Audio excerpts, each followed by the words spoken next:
साथियों नमस्कार, मेरा नाम है पवन कुमार। आपका स्वागत है राजपथ पर।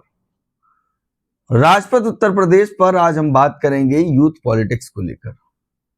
जिस तरह से यूथ पॉलिटिक्स पर तमाम पार्टियां बात करती नजर आ रही हैं, या कह सकते हैं स्टूडेंट यूनियंस जो चल रहे हैं, स्टूडेंट पॉलिटिक्स जो चल रही है,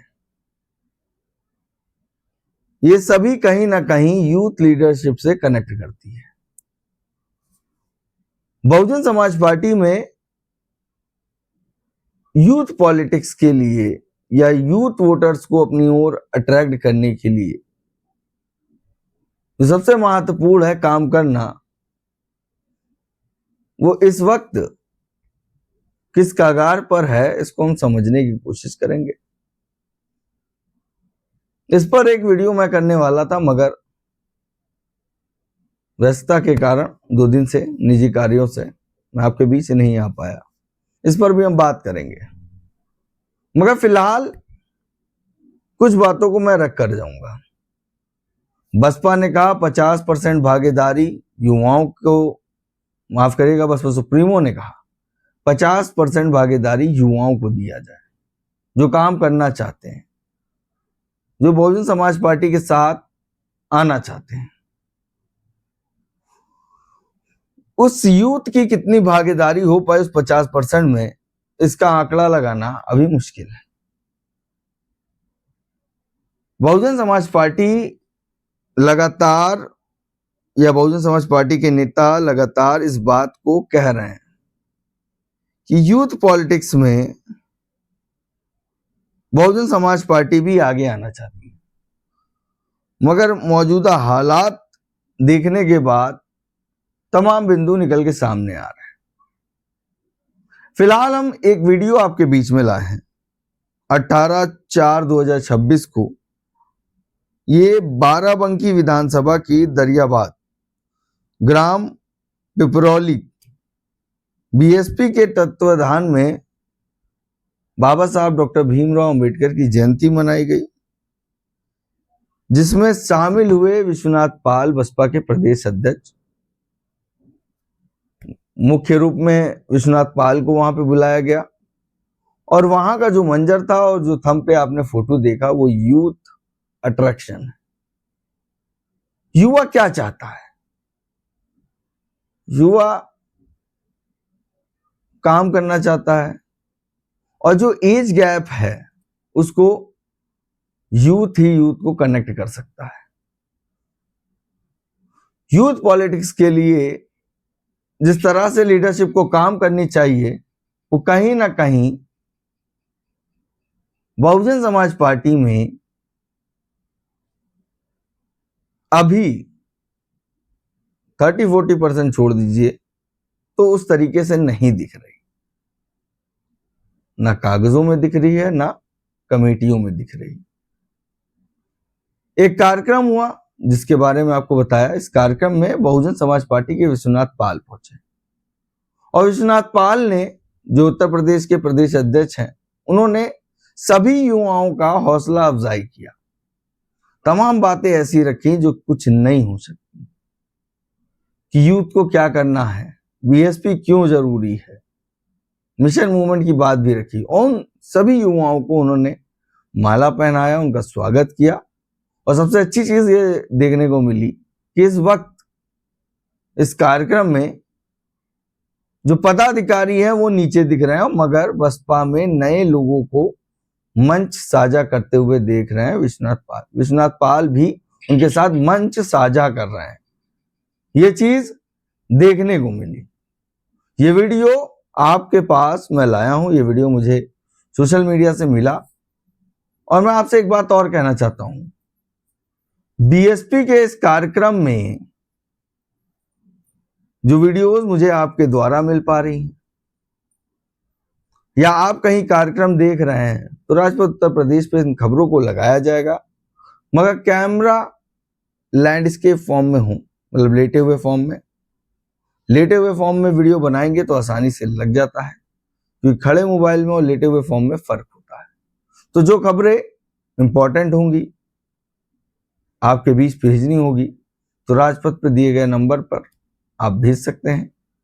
बाकी इसके बारे में हम कल फिर से बात कर लेंगे। ये वीडियो बड़ा महत्वपूर्ण है, जिस तरह से युवाओं की भागीदारी और सम्मान मिलना चाहिए।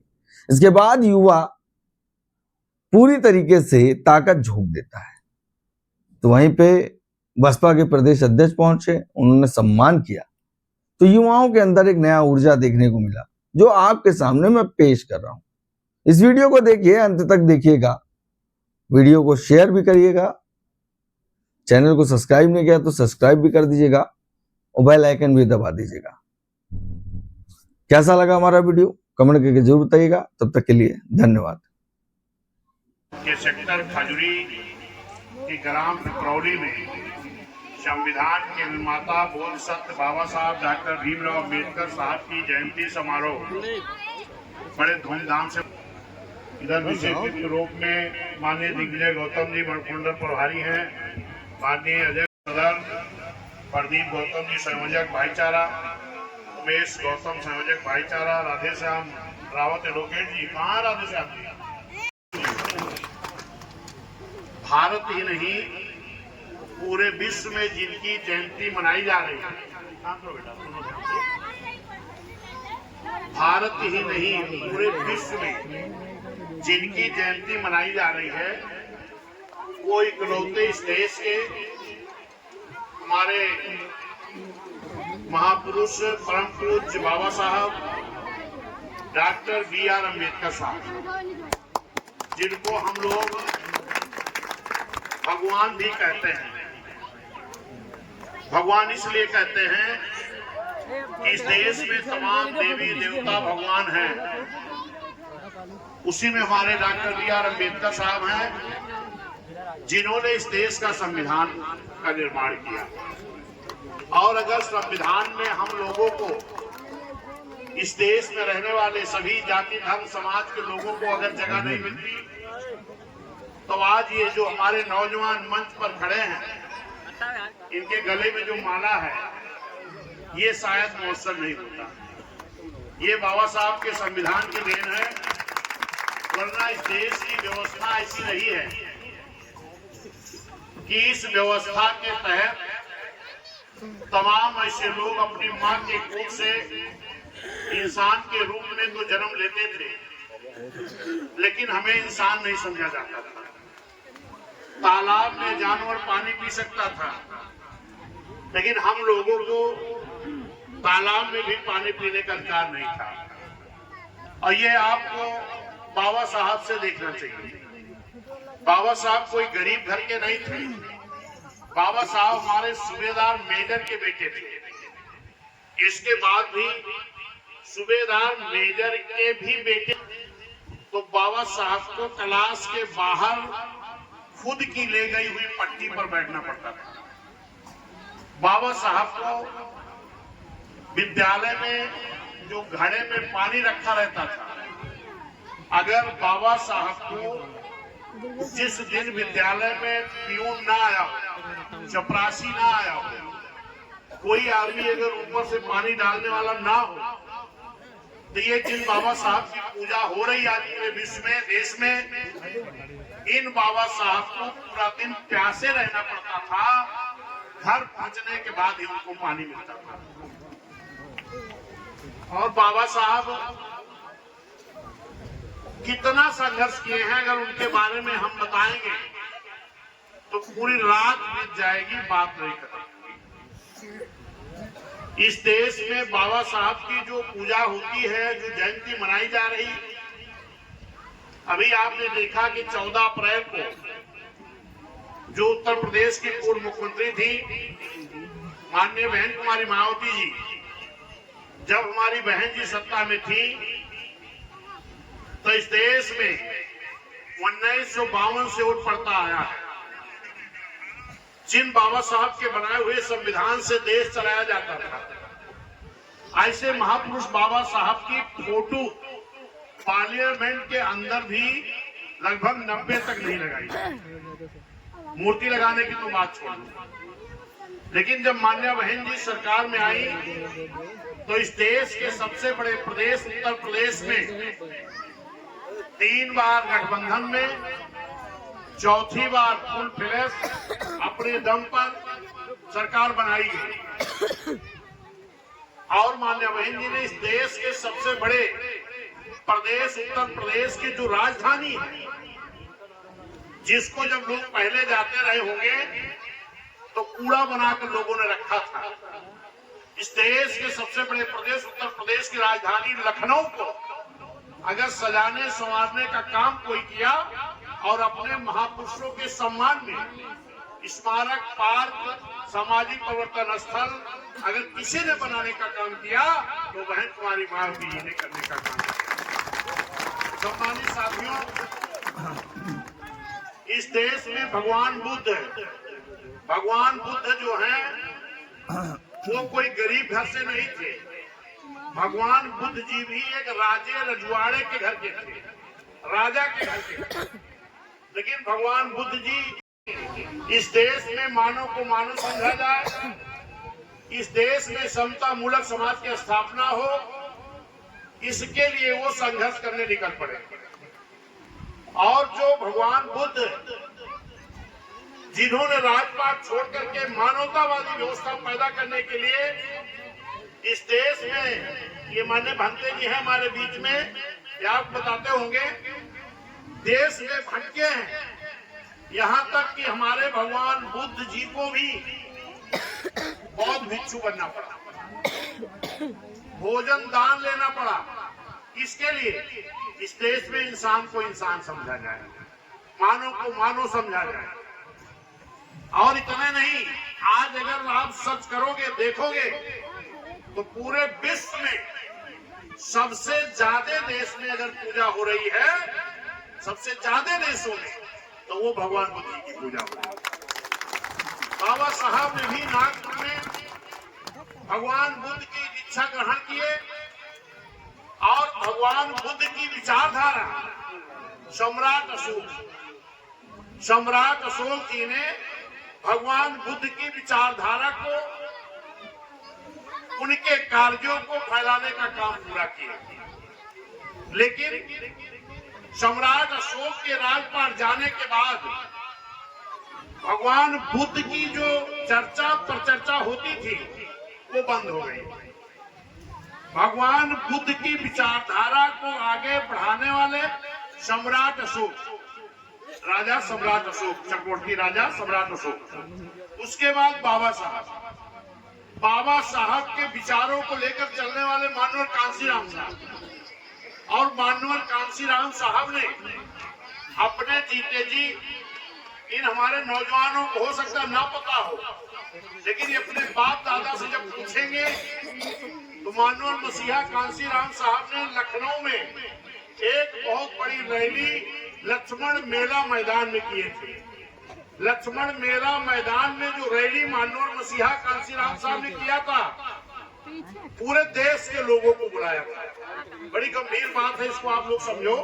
ये आपके पिताजी हैं, इनसे पूछिए, लक्ष्मण मेला मैदान में रैली हुई थी ना, पूरे देश के लोगों को मानवर साहब ने बुलाया और बुला करके मानवर कि आज मुझे पूरा भरोसा हो गया है, एक मेरी जो मात्र एक शिष्य, मेरी एक शिष्य बहन कुमारी मायावती जी है।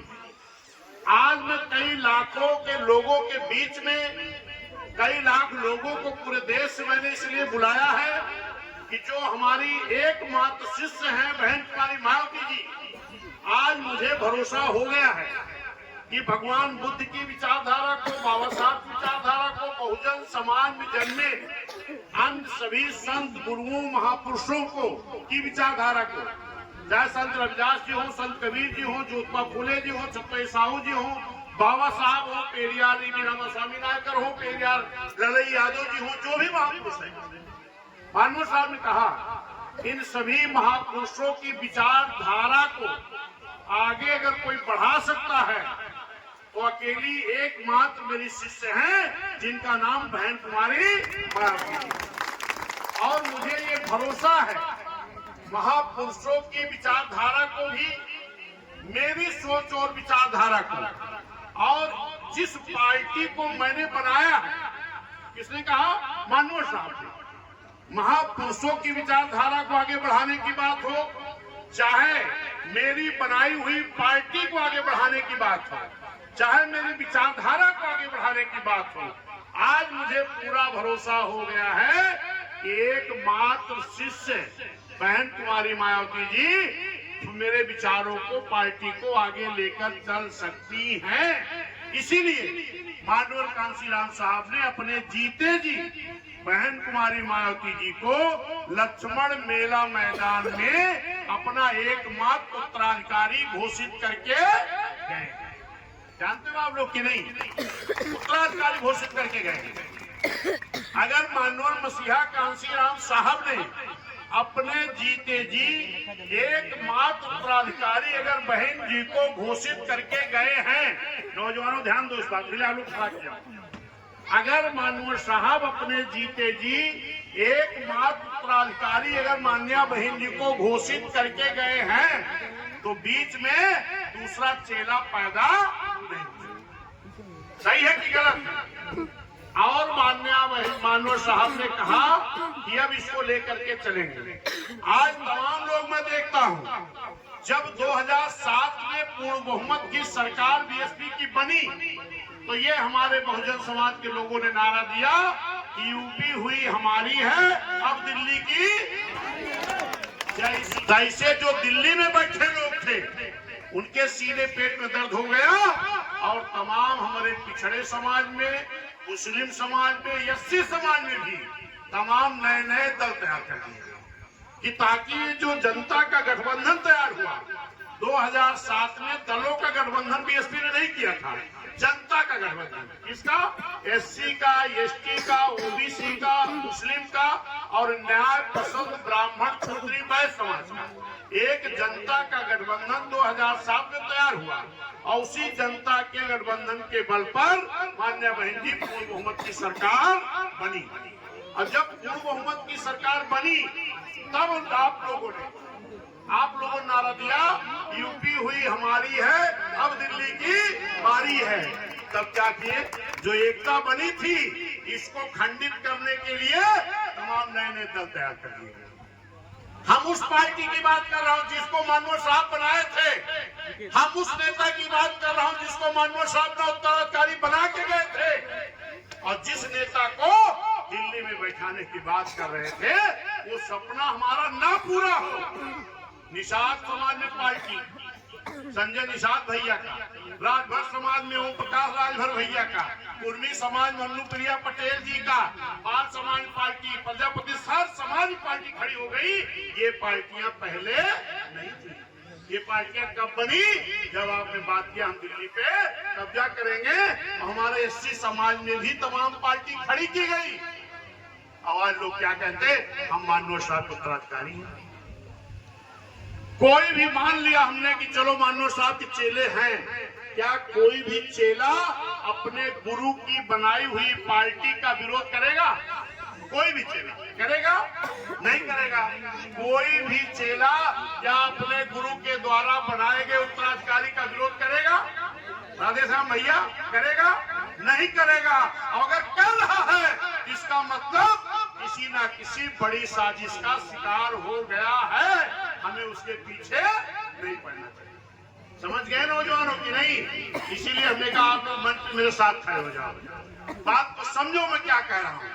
हमें अपनी हुकूमत अगर फिर बनानी है तो हमें एक नारा लगाना होगा कि जिस झंडे में हाथी होगा वही हमारा साथी होगा। जोर से लगावा, मजा ना आएगी। जिस झंडे में हाथी होगा, और दूसरा जाति पे ना पाती पे बटन दबेगी हाथी पे। गांव में तोहरे पंडित जी हुए, ठाकुर साहब हुए, वर्मा जी हुए, वैश्य जी हुए, जायसवाल जी हुए, पाल जी हुए, गुरवी जी हुए, सबका इकट्ठा करा, बतावा कि हम दलों का गठबंधन नहीं बना रहे हैं और बूथ वाइज हम जनता का गठबंधन बना रहे हैं। ठीक है ना? 2007 में भी हमने दलों का गठबंधन नहीं किया था, हमने गठबंधन किसका किया था? जनता का। और अगर जनता का गठबंधन बीएसपी के साथ होगा तो दलों के पास कुछ बचेगा क्या? बचेगा नहीं। अब देखा, हम अपन बात समाप्त करब क्योंकि हमें बड़ी दूर जाएगा। और दिग्विजय भैया के हमारे साली हैं जो मिशन गीत गाती हैं, इधर आवा। ये जो है आप लोगों को बहुत बहुत स्वागत। इनकी बड़ा अच्छा गीत गाती है।